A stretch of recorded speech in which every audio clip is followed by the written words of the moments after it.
Ok, alors maintenant que vous avez vu les principales fonctionnalités de System.io, on va voir justement l'automatisation. L'automatisation, ça va vous permettre, comme son nom l'indique, d'automatiser votre business. On a deux fonctionnalités. D'abord les règles, qui est la manière la plus simple de mettre en place des automatisations. Et puis on a un nouvel outil qui s'appelle l'éditeur de workflow que je vous montrerai par la suite. Donc les règles, ici on peut filtrer les règles en fonction de certains critères, le déclencheur, l'action. Grosso modo, donc on va ajouter une règle et grosso modo, c'est très simple, vous allez voir. On va donc choisir un déclencheur, c'est en fait un événement. Quel est l'événement qui va déclencher l'action? Donc par exemple, ça peut être si un tag a été ajouté, si un tag a été retiré, si un formulaire a été souscrit, ça veut dire si quelqu'un s'est abonné à un formulaire, si une campagne est terminée, si quelqu'un s'est enregistré pour un webinaire, si quelqu'un s'est inscrit au cours, si quelqu'un s'est inscrit au pack de formation ou alors s'il y a eu une nouvelle vente. Donc, ce qu'on fait très souvent, c'est tout simplement inscription à un formulaire. Donc, on va dire que la personne s'est inscrite à notre formulaire de blog. Mais qu'est-ce qu'on veut faire? On a plusieurs choix, s'abonner à la campagne, désinscrire de la campagne, ajouter un tag, supprimer un tag, envoyer un email. Alors, envoyer un email, c'est envoyer un email à ce contact qui s'est inscrit. Mais on peut également envoyer un email à une autre personne, à une adresse spécifique. Par exemple, sur une page de paiement, vous faites une vente, vous voulez envoyer un email automatiquement à votre commercial, à un membre de votre équipe, pour tout de suite contacter le client pour passer à l'étape suivante, commencer à fournir le service à votre client. Vous pouvez également donner accès à une formation, donc un cours, une formation. Et ici, c'est une fonctionnalité avancée appelée un webhook. Je ne vais pas rentrer dans les détails techniques, mais grosso modo, un webhook, c'est en fait une page spéciale dans un autre logiciel qu'on va appeler, qui va nous permettre de communiquer avec ce logiciel, de donner un ordre, d'envoyer une commande à ce logiciel. Typiquement, je sais qu'il y a un logiciel qui s'appelle Fantastic Book, que certains de nos clients utilisent, qui permet de faire de l'impression à la demande, par exemple des gens qui ont écrit un livre. Eh bien, ces gens-là peuvent créer une page de vente, une page de paiement avec System.io. Sur la page de paiement, ils vont définir une automatisation. Quand il y a une vente de réaliser, appeler un webhook avec une adresse de Fantastic Book et boum, ça va déclencher l'impression et l'envoi du livre au client. D'accord? Vous voyez un petit peu l'idée, même si je ne vous ai pas montré en pratique. Donc là, on va rester simple. Typiquement, ce que vous allez faire, vous allez ajouter un tag. Donc on va choisir un tag. Donc ici, vous pouvez toujours choisir un tag. Donc on va mettre contact et on peut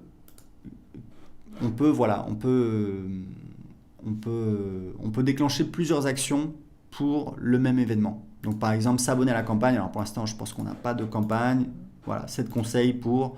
Donc typiquement, si vous avez une page de capture ou un formulaire sur votre blog qui dit inscrivez-vous pour recevoir une série de 7 conseils pour, faire pousser des plantes sur votre jardin, eh bien, vous allez créer une automatisation qui dit quand quelqu'un s'inscrit à ce formulaire, l'abonner à la campagne, puisque c'est ce qu'on lui a promis, donc on veut qu'il reçoive les emails, et lui ajouter un tag. C'était ce que je vous disais, faites en sorte de toujours taguer les gens, les contacts, puisque si les gens n'ont pas de tag, vous ne pourrez pas les sélectionner pour envoyer des emails.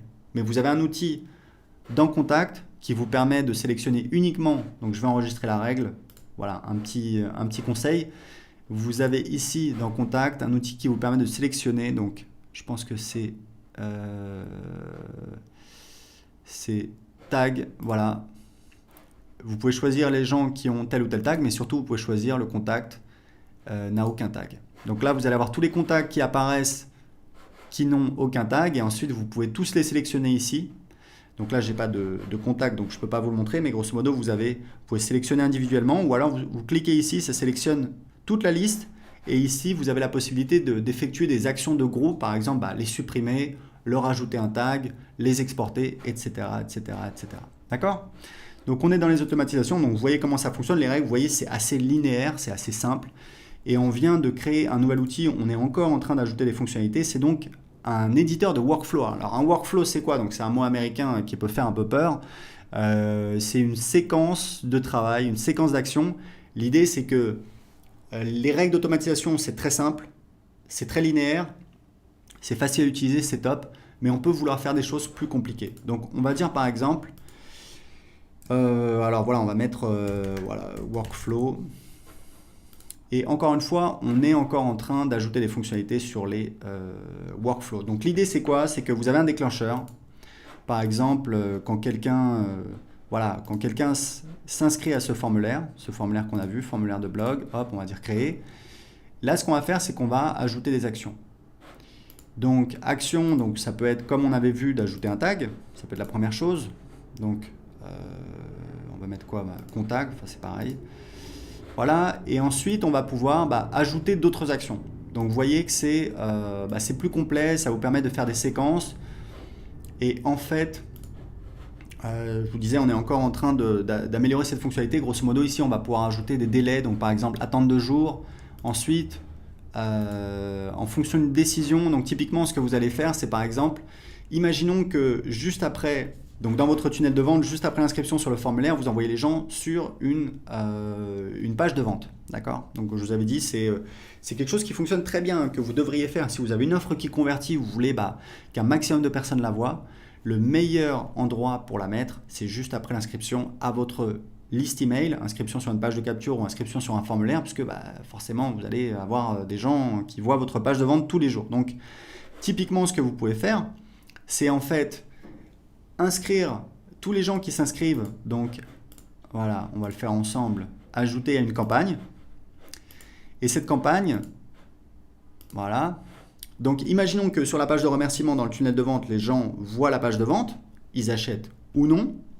Vous les abonnez à la campagne 7 conseils pour blablabla, où vous envoyez des emails pendant, je sais pas moi, une semaine. Et ce que vous faites, c'est que dans la campagne email, vous essayez encore de vendre votre produit qui était sur la page de vente. Et ce que vous faites, c'est que ici, vous faites en fait décision. Donc, si les gens achètent le produit, vous leur mettez un tag. Et là, vous dites par exemple, si le tag contact tagué avec, donc on va dire que ça c'est prospect YouTube, c'est les gens qui ont acheté le produit, d'accord? On va dire, si le tag contact, donc si les gens sont tagués avec le tag du produit, eh bien si oui, ça veut dire que la personne elle a acheté. Donc dans ce cas-là, on va mettre une action, on va dire désabonner de la campagne, puisqu'on veut que les gens désinscrivent d'une campagne. Voilà. Plus besoin de continuer à leur envoyer des emails. Alors évidemment, là, si j'ai promis 7 conseils, je vais envoyer 7 conseils, etc. Bon, c'était un exemple. Mais c'est pour montrer tout ce qu'on peut faire et tout ce qu'on va faire avec ce nouvel outil qui va permettre de faire énormément de choses. Notamment parce qu'on a une intégration avec Zapier qui arrive bientôt. Alors Zapier, c'est un logiciel qui permet de connecter des logiciels. Il y a des milliers de logiciels disponibles et donc ça vous permet potentiellement de faire à peu près tout ce que vous voulez. Donc vous voyez, c'était juste pour vous montrer un aperçu. N'hésitez pas à jouer avec. L'outil est assez facile à utiliser, assez intuitif. On va rajouter les fonctionnalités.